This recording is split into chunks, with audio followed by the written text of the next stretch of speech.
क्या सच में बीजेपी के 400 पार वाला नारा भारत के संविधान को बदल देगा? अपने को 400 पार। इसीलिए समाजवादियों ने कहा है कि अब की बार 400 पार। यानी तो यही है कि 400 पार है। अब की बार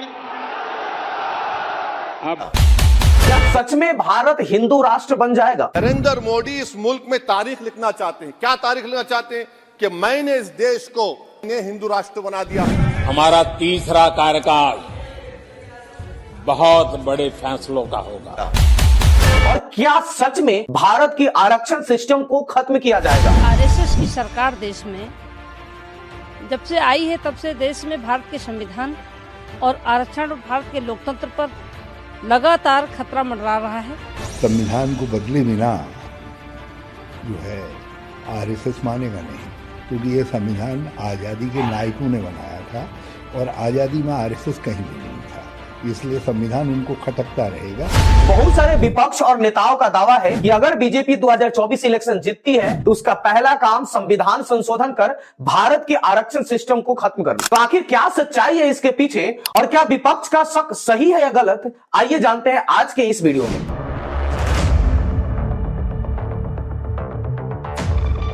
दोस्तों, मोदी जी का एक आर्थिक सलाहकार समिति के हेड विवेक ओबरॉय जी का कहना है कि भारत 2047 तक जब विकसित राष्ट्र बनेगा तो उसके लिए एक नया संविधान की आवश्यकता है। उनके हिसाब से कोई भी संविधान 17 साल पुरानी नहीं होनी चाहिए और भारत का संविधान जो है वो 75 साल पुराना हो गया है, यानी इस संविधान को हटाना अति आवश्यक है। यानी इनके हिसाब से BR अम्बेडकर और राजेंद्र प्रसाद जैसे लोगों की कोई वैल्यू नहीं है। लेकिन दोस्तों, सबसे बड़ा सवाल यह है कि क्या सच में संविधान को बदला जा सकता है? तो संविधान को अध्ययन करने के बाद कुछ ऐसे प्रोविजन मिले हैं जिसका यूज करके भारतीय संविधान को पूर्णतः खत्म किया जा सकता है।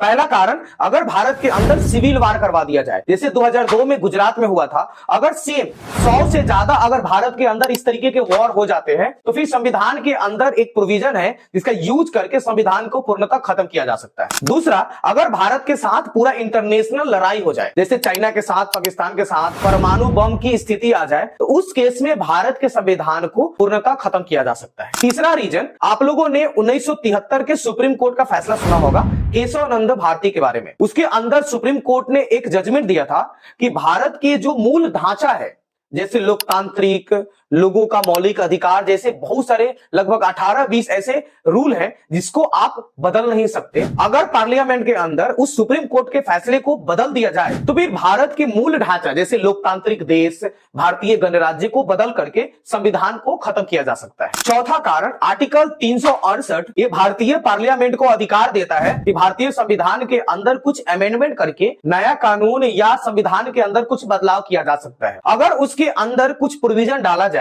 नया संविधान सभा का गठन किया जाए और कहा जाए कि आप एक नया संविधान बना सकते हैं, तो उस केस में भी पुराना संविधान को खत्म किया जा सकता है। और पांचवा कारण, कॉन्स्टिट्यूशन क्राइसिस करके, यानी कि पार्लियामेंट के अंदर कुछ क्राइसिस ला दो या सुप्रीम कोर्ट के अंदर कुछ क्राइसिस ला दो और लोगों के बीच में एक विश्वास फैला दो कि अभी का जो संविधान है वो बिल्कुल खराब है और हमारी जो लोकतांत्रिक व्यवस्था है वो गलत तरीके से चल रही है। इसलिए जरूरत है नया संविधान लिखने का और इस केस में जनमत को स्वीकार करके नया संविधान लिखा जा सकता है। लेकिन यह सुनने में जितना आसान लग रहा है, करना उतना कठिन है।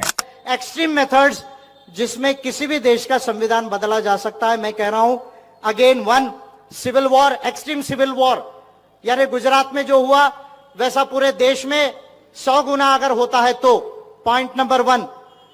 अब इसको मैं फिर टेस्ट करके बोलूंगा क्या ये पॉसिबल है? पॉसिबल नहीं है। Point number 2, international war. International war ये आरएसएस बीजेपी के हाथ में नहीं है।